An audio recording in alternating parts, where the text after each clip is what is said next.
इस कार्यक्रम के पुण्यार्जक हैं विद्या अरह गुरु भक्त परिवार, मातेश्वरी श्रीमती ज्ञाबाई, पुत्र महेश गरिमा साहू, दामाद अनुज आरती, संदीप पूजा, पुनीत रौली एवं दीपमाला, समस्त साहू कृषि फार्म, कुरवाई, जिला विदिशा, मध्य प्रदेश। बोलिए पंच परमेष्टि भगवान की, भगवान महावीर स्वामी की, अहिंसा परमो धर्म की, परम पूज्य आचार्य गुरुवर श्री विद्यासागर जी महाराज की, परम पूज्य आचार्य श्री समय सागर जी महाराज की, परम पूज्य मुनि श्री योग नियम सागर जी महाराज की, परम पूज्य मुनि श्री क्षमा सुधा समता प्रमाण सागर जी महाराज। हम सबका जीवन गुरु के बिना अधूरा है। श्रावक के 60 आवश्यकों पर पिछले विगत दिनों से चर्चा चल रही है कि एक श्रावक के 60 आवश्यक क्या होते हैं और प्रत्येक श्रावक का क्या कर्तव्य होता है अपने जीवन के प्रति। आप लोग संसार की आफादाफी में उलझे हुए हैं। इस उलझन से सुलझने के लिए हमारे आचार्य भगवंतों ने श्रावकोचित कर्तव्यों का पालन करने के लिए श्रावक के 60 आवश्यकों का उल्लेख किया है। देव पूजा, गुरु उपास्ति, स्वाध्याय, संयम, तपः, दानम चेति ग्रस्ताणाम 60 कर्माणि दिने दिने। एक दिन नहीं, एक वर्ष नहीं, संपूर्ण जीवन जब तक हमारा है पूरे टाइम के लिए देव पूजा भी करना, गुरुओं की यथाशक्ति सेवा भक्ति करना, स्वाध्याय करना, क्योंकि स्वाध्याय हमारे जीवन का परम तप है। स्वाध्याय परम तपः। जिनेंद्र भगवान की पूजन, गुरु की उपासना, स्वाध्याय, संयम, बिना संयम के हमारे जीवन की बड़ी कठिनाई वाली बात है। संयम होगा तो तुम्हारा जीवन संयमी बनेगा। जैसे किसी भी गाड़ी को चलाने के लिए जैसे उसके ब्रेक की आवश्यकता होती है, वैसे ही जीवन रूपी गाड़ी को आगे बढ़ाने के लिए हमारे जीवन में संयम भी आवश्यक होता है। उसके बाद तप आता है। शक्ति के अनुसार तप करें और क्रम में दान जो हमारे जीवन को महान बनाता है। बिना दान के धर्म तीर्थ का प्रवर्तन भी नहीं हुआ। सबसे पहले दान तीर्थ का प्रवर्तन हुआ, उसके बाद धर्म तीर्थ का प्रवर्तन हुआ। सबसे पहले राजा श्रेयांश ने दान दिया। कौन सा दान? आहार दान। उसके बाद जब प्रभु को केवल ज्ञान हुआ तो धर्म तीर्थ का प्रवर्तन हुआ। बात समझ में आ रही? आज हमें उसी क्रम में दूसरे क्रम की शेष विशेष चर्चा करना है कि हम गुरु के किस हद तक उपासक बने हैं। मात्र जय जयकार करना गुरु की सेवा है? बोलो शशांक जी, आप दिल्ली से चलकर के यहां तक पहुंचे हैं जयपुर, तो क्या गुरु की जयकार करने के लिए आए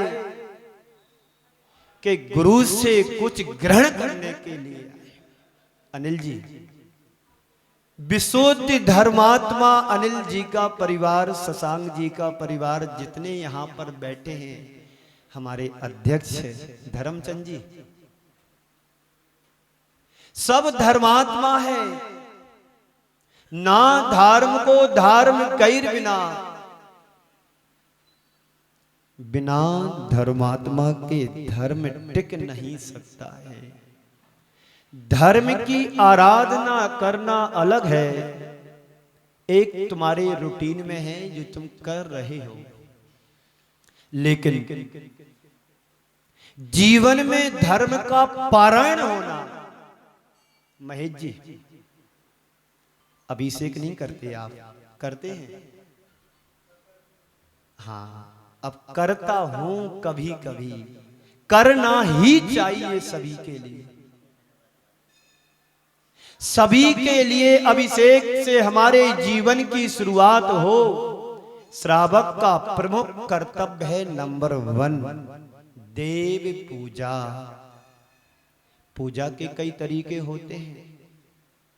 अर्घ चढ़ा देना मात्र ही पूजन नहीं है। पूजन की शुरुआत हमारे अभिषेक से होती है, उसके बाद पूजन होती है। तो बात कर रहा हूं गुरु उपासना, गुरु उपासती। तो गुरु हमारे जीवन में शुरू होना चाहिए। हमारे जीवन की शुरुआत हमें गुरु से करना चाहिए। जैन परंपरा में गुरु को पंच परमेष्टियों में स्थान दिया गया है। ये कहा गया है, बिना सच्चे देव शास्त्र गुरु के जीवन का कल्याण संभव ही नहीं है। सच्चा धर्मात्मा सम्यक दृष्टि वही है जो देव शास्त्र गुरु के प्रति समर्पित होता है। उसके हृदय में श्रद्धान जैसे लोहे की तलवार पर सोने का पानी चढ़ा देते हैं। तलवार के टुकड़े टुकड़े कर दोगे पर पानी छूटता नहीं है। ये श्रद्धान हमारा होना चाहिए। चाहे देव हो, चाहे गुरु हो, चाहे जिनवाणी हो, चाहे शास्त्र हो, जो भी हमारे आराधक हैं उनके प्रति तुम्हारा श्रद्धान कितना है? बताऊं कैसा है? बोलो, सुन रहे हो ना आप लोग? जितना श्रद्धान तुम्हारा औरों के प्रति है, उतना श्रद्धान देव शास्त्र गुरु के प्रति नहीं है। आपको कहीं से चमत्कार का समाचार मिल जाए, फलानी जगह चमत्कार हो रहा है। एक दिन मैंने कहा था, एक चमत्कार कुआं था, चमत्कारी कुआं। लोग अपनी मनोकामना लेकर के जाते थे कुएं के पास, और जो कामना करते थे, चंदनमल जी सुन रहे हो ना, जो भी व्यक्ति अपने मनोकामना लेकर के जाते थे कुएं के पास, उनकी मनोकामना पूर्ण होती थी। एक दिन एक दंपति गया, पहले पति गया और उसने कुछ अपनी भावना रखी होगी। उसके बाद उसकी पत्नी का नंबर आया। पत्नी भी उस कुएं के पास गई और ज्यादा थोड़ी कुएं में झांक गई और झांकी किया कुएं में ही गिर गई। पति कहता है, प्रभु मैंने ये थोड़ी कहा था कि ये मनोकामना मेरी पूर्ण अभी हो जाए। मैंने ये थोड़ी कहा था कि भगवान मेरी मनोकामना इतनी जल्दी पूर्ण हो जाए। तो शायद आप लोग भी चमत्कार को नमस्कार शायद करते हो, पर सच्चा सम्यक दृष्टि धर्मात्मा चमत्कार को नमस्कार नहीं करता है। वो तो सिद्धांत पर अडिग रहता है कि देव शास्त्र गुरु हमारे आराधक हैं, यही मेरा सच्चा धर्म है। जो भक्ति तुम्हें मुक्ति दिला दे, उसमें चमत्कार नहीं है। आपका श्रद्धान ही आपके लिए चमत्कार बन जाता है। देव और शास्त्र का भी उतना ही महत्व है जितना गुरु का होता है, क्योंकि शास्त्र और देव हमारे लिए मूक दर्शक हैं। वो बोलते नहीं हैं, कहते नहीं हैं, मील के पत्थर की तरह साबित होते हैं। मील का पत्थर तुम्हें ये बतलाता है कि ये रास्ता जयपुर से समाई माधोपुर के लिए जा रहा है, और वो पत्थर तुम्हारे साथ चल कर के नहीं जाता है। पर गुरु की भूमिका इससे और ऊपर की होती है। गुरु तुम्हें मील के पत्थर की तरह ही ना हो करके वो तुम्हारी उंगली पकड़ करके आगे चलाते भी हैं, खुद चलते हैं, औरों को भी चलाते हैं। यही गुरु की महती भूमिका होती है।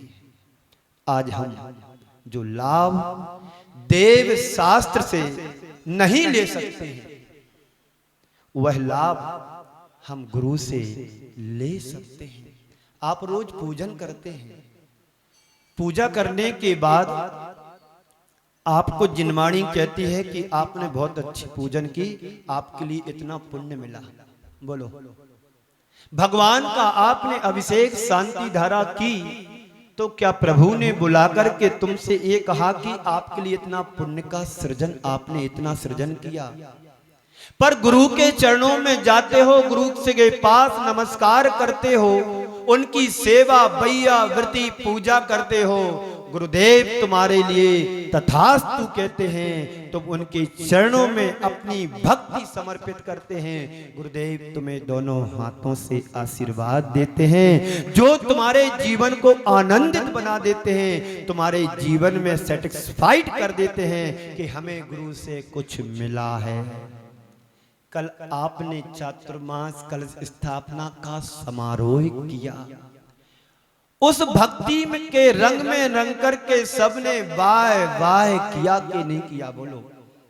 और ये सुगंधी मात्र जयपुर में ही नहीं, इस आदिनाथ प्रसारण के माध्यम से पूरे 170 देशों में प्रभावना फैलेगी। एक किसके द्वारा?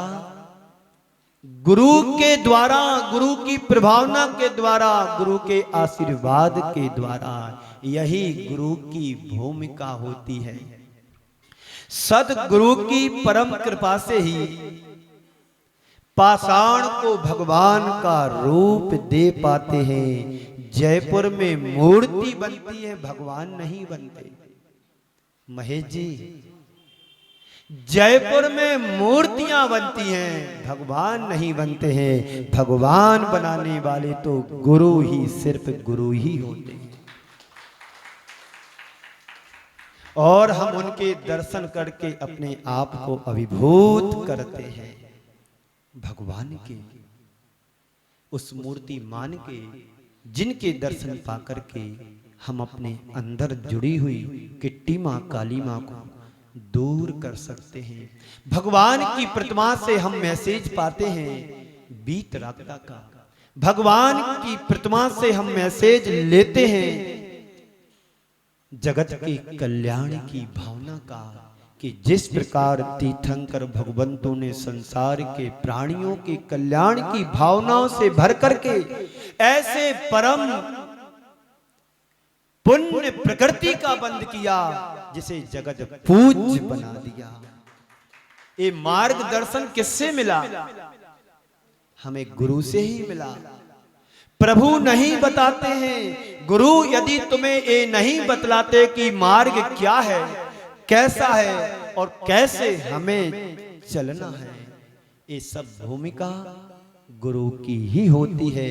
जो गुरु को अपने जीवन का आधार बना लेते हैं, उनका उद्धार हो जाता है। और जो गुरु को अपने जीवन का आधार नहीं बना पाते हैं, वो मझधार में भटकते ही रहे।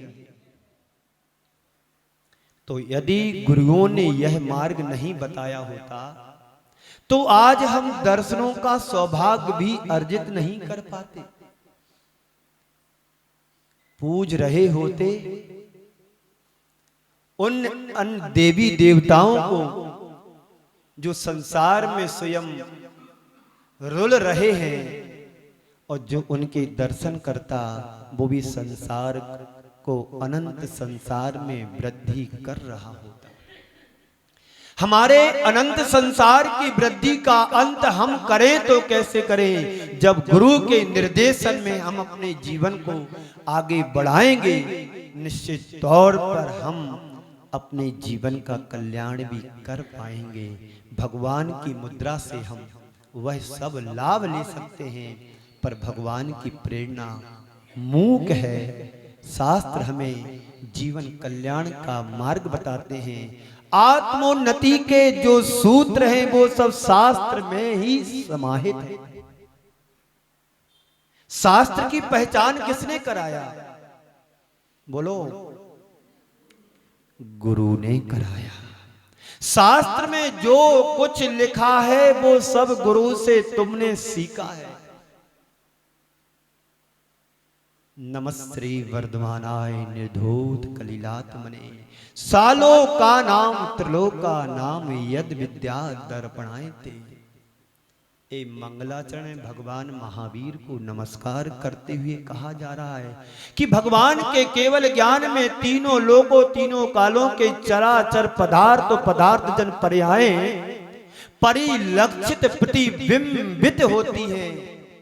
भगवान के केवल ज्ञान दर्पण की तरह कहा गया है। जैसे दर्पण के सामने जो भी पदार्थ रखते हैं वो पदार्थ झलक जाते हैं। दर्पण के सामने जल का सागर भी लहराता है तो वह भी लहराएगा, और दर्पण के सामने यदि आग को भी जलाया जाए तो आग भी झलकती है, पर दर्पण किसी से प्रभावित नहीं होता है। और हम और आप जरा सी चीजों से प्रभावित हो जाते हैं, परिणाम सिर्फ दुख ही दुख होता है ना? आप सबका अनुभव, जिससे जुड़े एक दिन उससे बिछुड़ना संयोग वियोग के साथ लगा हुआ है, लाभ हानि के साथ जुड़ी हुई है। संयोग वियोग लाभ हानि जय पराजय अनुकूल प्रतिकूल, लेकिन गुरु इससे ऊपर होता है।